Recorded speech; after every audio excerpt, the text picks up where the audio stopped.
आज की वीडियो में डिस्कस करेंगे धातु के बारे में कि ये क्या होता है। इसको अंग्रेजी में मेटल कहते हैं। तो धातु जो हैं वे तत्व हैं जो एसिड से रिएक्शन करके हाइड्रोजन गैस को रिलीज़ करते हैं। मतलब ऐसे तत्व जिनमें एसिड डाल दिया जाए, यानी उनके उसके साथ रिएक्शन हो गई तो उसके बाद उससे हाइड्रोजन गैस निकले, तो उसको हम कहेंगे कि वो धातु है। साथ में धातुओं में क्या होता है, एक चमक होती है, एक मेटालिक, एक धात्विक चमक होती है। और इसके अलावा इनका गुण होता है कि ये ऊष्मा के विद्युत के सुचालक हो। मान लीजिए जैसे लोहा है, उसको आप धूप में कुछ घंटों के लिए रख दें और वो लोहे की रॉड हो, तो आप उसके कुछ घंटों बाद किसी भी सिरे को छू करके देखें तो वो आपको गर्म महसूस होगी, यानी उसमें क्या है, उसमें ऊष्मा को ऑब्जर्व करने की कैपेसिटी, उसमें हीट आ गए।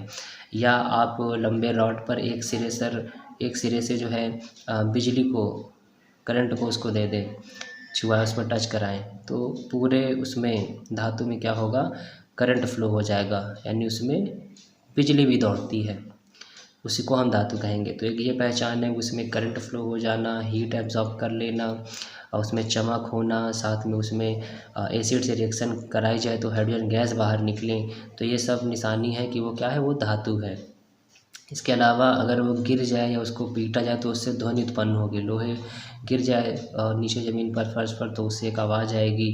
जैसे सिक्का है वो गिर जाता है तो उससे आवाज़ आती है, ध्वनि उत्पन्न होती है, पीटने पे ध्वनि उत्पन्न होती है। तो वो सब धातुएं हैं। लकड़ी को पीटेंगे तो उस पर जो है आवाज़ नहीं आएगी। और साथ में इनमें तन्यता का भी गुण होता है, यानी लोहे को अगर आप पीटें तो पीट पीट करके उसको लंबे तार के रूप में कन्वर्ट कर सकते हैं। तो इसके अलावा जैसे सोडियम है, calcium, aluminium, copper, zinc, iron, ये सभी धातु के एग्जाम्पल हैं।